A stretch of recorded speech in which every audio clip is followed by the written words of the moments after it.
ਪਿਛਲਿਆਂ ਦੋਸਤੋ 10 ਦਿਨਾਂ 'ਚ 40 ਮੱਝਾਂ ਸਿਆਲਕੋਟ ਘੱਲ ਦਿੱਤੀਆਂ। ਇੱਕ ਵੀ ਮੱਝ ਇੰਜ ਦੀ ਵੇਖਣ ਨੂੰ ਵੀ ਨਹੀਂ ਲੱਭੀ। ਵਿਕਣ ਨੂੰ ਤੇ ਦੂਰ ਮੱਝ ਵੇਚਦੇ ਨੇ, ਮੁੱਲ ਬਹੁਤਾ ਹਾਲੇ ਕਰਨ ਦੇ ਨੇ। ਵੇਖੋ ਸਾਡੇ ਕਿਸਮਤ 'ਚ ਹੈ ਕਿ ਨਹੀਂ। ਸ਼ੌਕ ਤੁਹਾਨੂੰ ਕਰਾ ਦਿੰਦੇ ਆ। ਐਡਰੈਸ ਵੀ ਦੱਸ ਦਿੰਦੇ ਆ। ਜੇ ਕੋਈ ਬਹੁਤਾ ਭਲਵਾਨ ਹੋਏ, ਬਹੁਤਾ ਵੱਡਾ ਠਰਕੀ ਆ ਕੇ ਲੈਣਾ ਚਾਹੇ ਤੇ ਇੱਥੋਂ ਲੈ ਸਕਦਾ। ਤੇ ਸਾਡੀ ਪਸਲੀ ਛੱਡ ਕੇ ਲਈ ਤੁਸੀਂ ਲੈ ਲਓ। ਮਾਈ ਬੰਦ ਤੋੜ ਕੇ ਵਹਾਨਾ ਜਰਾ ਉਹ ਭਰਾਂ ਨੂੰ ਜਿਹੜਾ ਕਰਮਾ ਗਏ ਆਲੂ ਪੁੱਤਰ ਮੱਝ ਵਹਾ ਭਰਾਵਾਂ ਨੂੰ ਸ਼ੌਕ ਹੈ ਕਰੀ ਕਰਾ।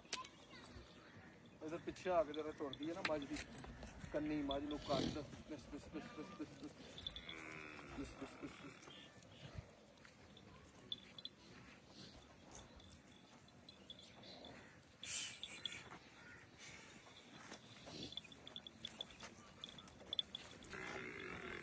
ਪੂਰੀ ਮੱਝ ਵਹਾ ਪੁੱਤਰ ਪੂਰੀ ਮੱਝ ਆ ਇੱਥੇ ਤੁਰਦੀ ਮੱਝ ਖਾਤਰ। ਇਹ ਜਰਾ ਦੱਸੋ ਕਮੈਂਟਾਂ 'ਚ ਇੰਜ ਦੀ ਜਿਹਦੇ ਕੋਲ ਹੋਏ ਉਹ ਰਾਬਤਾ ਕਰਿਆ ਕਰੋ ਸਾਡੇ ਨਾਲ। ਤੇ ਹੋਏ ਜੂ ਦੀ ਅਸਲ ਮੱਝ ਐ ਥਣ ਵਿਰਲਾ ਤੇ ਮੁੱਠ ਧੁੰਨੀ ਕੌਲੀ ਸਾਫ ਸਿਰ ਸੋਹਣਾ ਹੱਡੀਆਂ ਟਾਕਾਂ ਲੋ ਮੱਝ ਦੀ ਲੰਬਾਈ ਪਿੱਛੋਂ ਹਾਜ਼ਰਾ ਮੱਝ ਪੂਰੀ ਸਾਡੀ ਗੱਡੀ ਜਿੱਡੀ ਲੰਮੀ ਹੈ।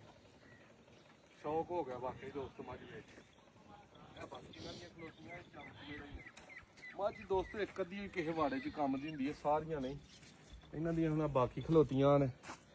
ਇੱਕੋ ਇਹਦਾ ਕਿਸੇ ਪਾਸੇ ਨੂੰ ਰੋਕ ਕੇ ਕਿਸੇ ਦੇ 3 ਹੱਡੀਆਂ ਨੇ, ਕਿਸੇ ਦਾ ਦਾਤਰ ਸਿੰਗੀ ਹੈ। ਪਰ ਆਓ ਉਹਦੇ ਸਿੰਘ ਵੇਖੋ, ਇਹਦੇ ਵੇਖੋ। ਇਹ ਨਹੀਂ ਉਸ ਮਜ਼ੇ ਦੀਆਂ ਜਿਹੜੇ ਮਜ਼ੇ ਦੀ ਆ ਮੱਝ ਟੱਪੇ ਇਹਨਾਂ ਦੇ ਪ੍ਰਵਾਹਣਿਆਂ ਦੇ ਘਰ ਲੱਗੀ ਹੈ। ਇਹ ਜੇ ਮੱਝ ਕੇ ਪਰਲੇ ਪਾਸੇ ਖਲੋਵੋ ਤੇ ਬੰਦਾ ਲੱਭੇ ਹੀ ਨਾ ਉਹ ਮੱਝ। ਕਿਆ ਬਾਤ ਹੈ। ਹੱਡੀਆਂ ਜਿਹੜੀਆਂ ਨੇ ਨਾ ਇੱਥੇ ਹੈ ਚੜਾਈ ਇਹ ਨਹੀਂ ਮੱਝਾਂ ਨੂੰ ਲੱਭਦੀ।